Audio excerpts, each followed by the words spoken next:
അൽഫാം മന്തി, fish grill, tandoori, biryani കൂടാതെ എല്ലാവിധ ജ്യൂസുകളും. Darbar family restaurant, opposite Rukmini Kalyana Mandapam, Guruvayur road, Pattambi. തിരുവാതിരാഘോഷങ്ങളുടെ ഭാഗമായി പട്ടാമ്പി കൈത്തളി മഹാദേവ ക്ഷേത്രത്തിൽ നടത്തിവന്നിരുന്ന ശ്രീമദ് ഭാഗവത സപ്താഹ യജ്ഞം സമാപിച്ചു. നിരവധി ഭക്തരാണ് ചടങ്ങുകളിൽ പങ്കെടുത്തത്. ഡിസംബർ 19 മുതൽ 27 വരെയാണ് പട്ടാമ്പി കൈത്തളി മഹാദേവ ക്ഷേത്രത്തിൽ തിരുവാതിര മഹോത്സവം നടത്തിവരുന്നത്.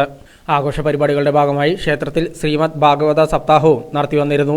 ബ്രഹ്മശ്രീ അരുണൻ ഇരളിയൂർ ആയിരുന്നു യജ്ഞാചാര്യൻ. ബ്രഹ്മശ്രീ കാലടി ശങ്കരനാരായണ നമ്പൂതിരി, ബ്രഹ്മശ്രീ നടുവം പരമേശ്വര നമ്പൂതിരി എന്നിവർ സഹ ആചാര്യന്മാരായിരുന്നു. സപ്താഹത്തിന് സമാപനമായി. സമാപനത്തോടനുബന്ധിച്ച് ക്ഷേത്രക്കുളത്തിൽ ആറാട്ടും നടന്നു.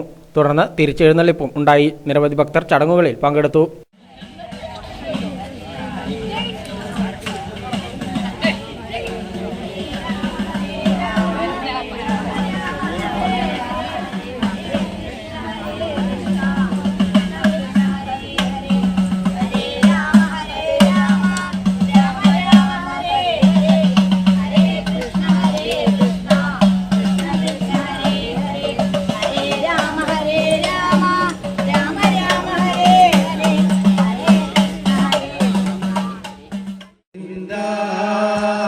ഗോവിന്ദ ഹരി ഗോവിന്ദ ഹരി ഗോവിന്ദ ഹരി ഗോവിന്ദ.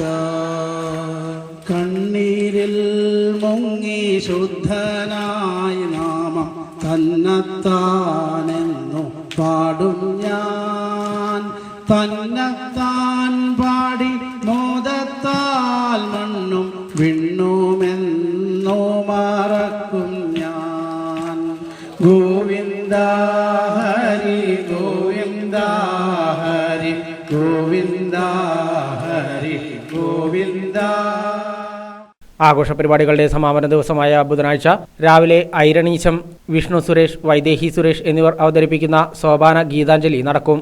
തുടർന്ന് കൈത്തളി നൃത്ത സംഗീതോത്സവവും അരങ്ങേറും. വൈകിട്ട് കലാമണ്ഡലം രേഷ്മ രാജഗോപാൽ അവതരിപ്പിക്കുന്ന മോഹിനിയാട്ടവും അരങ്ങേറും.